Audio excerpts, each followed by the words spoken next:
भगवद गीता की 10वीं सीख ये है कि हर काम को समझदारी से करना, पूरा मन लगाकर सुव्यवस्थित तरीके से करना ही योग कहलाता है। योगः कर्मसु कौशलम। कई लोग काम तो करते हैं लेकिन उन्हें हासिल कुछ नहीं होता। बहुत लोग कहते हैं कि हम बहुत मेहनत करते हैं फिर भी ज़िंदगी में सफलता हासिल नहीं हो रही है। बहुत कुछ करने से, बहुत मेहनत करने से आपको सफलता नहीं मिलेगी, लेकिन सही तरीके से समझकर काम करने से आपको ज़िंदगी में सफलता ज़रूर मिलेगी। कर्म तो करो लेकिन फल की इच्छा ना करो। कर्म करके फल ईश्वर को ही सौंप दो, जैसी उनकी मर्जी। गीता की 11वीं सीख ये है कि कभी भी किसी भी चीज़ की अति नहीं करनी चाहिए। कोई भी चीज़ हद से ज़्यादा मत करना। किसी से प्रेम भी हद से ज़्यादा मत करना। किसी से नफ़रत भी हद से ज़्यादा मत करना। हद से ज़्यादा मीठा भी खराब, हद से ज़्यादा कड़वा भी खराब। हद से ज़्यादा आराम भी आपको बीमार कर देगा। हद से ज़्यादा खाना भी आपको बीमार कर देगा। हद से ज़्यादा भूखा रहना भी आपको नुकसान पहुंचाएगा और हद से ज़्यादा जागना भी आपको बहुत नुकसान पहुंचाएगा। तो जीवन को संतुलन के साथ जीना चाहिए। जैसे ही आप संतुलन खो देते हैं वैसे ही आपके जीवन में दुर्घटना हो जाती है। गीता की 12वीं सीख ये है कि जिसे आप सबसे ज़्यादा महत्व दोगे वो आपको कभी महत्व नहीं देगा। आपने कभी गौर किया कि आपका अपमान कौन लोग करते हैं? आपका अपमान सिर्फ वही लोग करते हैं जिसे आप सबसे ज़्यादा महत्व देते हैं।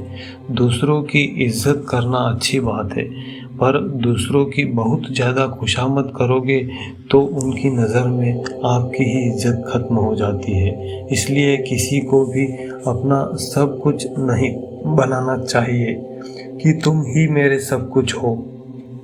जैसे ही आप किसी को अपना सब कुछ मान लेते हैं तो आप उसके लिए कुछ नहीं रह जाते हैं। इसलिए लोगों को इज्जत उतनी ही देनी चाहिए जितना कि वो हजम कर सकें।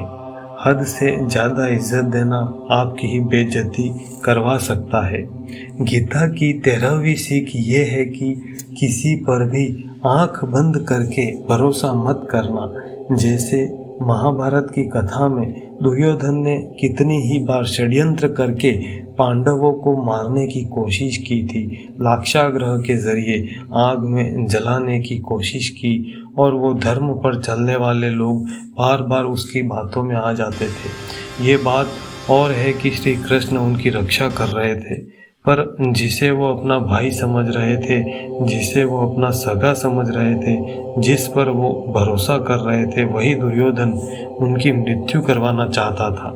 इसलिए भरोसा करते समय आंखें जरूर खुली रखना चाहिए और सतर्क रहना चाहिए।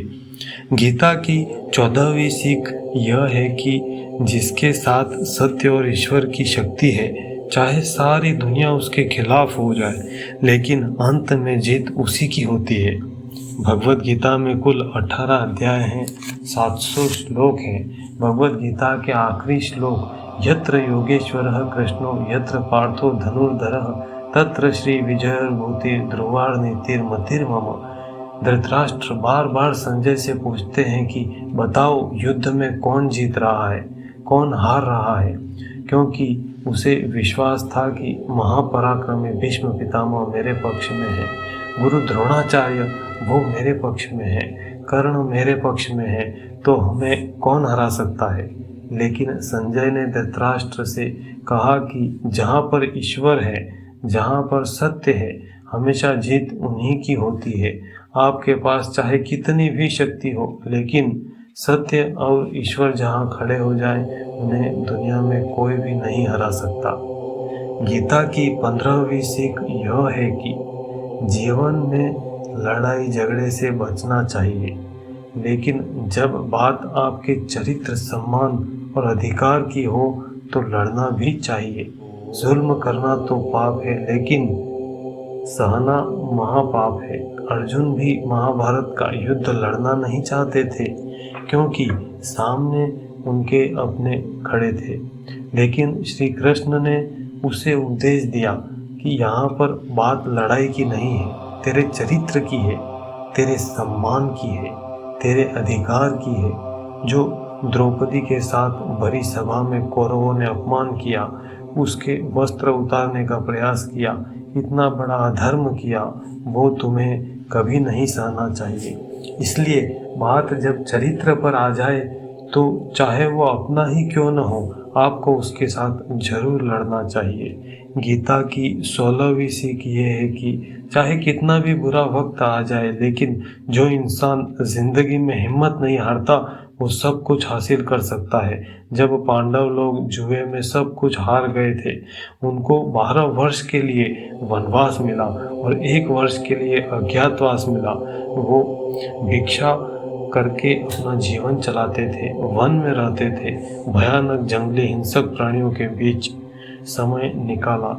इतना मुश्किल वक्त सहने के बाद भी आखिरी में विजय पांडवों की ही हुई, क्योंकि उन्होंने अपने भीतर कभी हिम्मत नहीं खोई थी। ऐसे ही आपकी ज़िंदगी में कितना ही मुश्किल वक्त क्यों ना आ जाए, लेकिन आपके अंदर अगर हिम्मत है तो जीत आपकी ही होगी।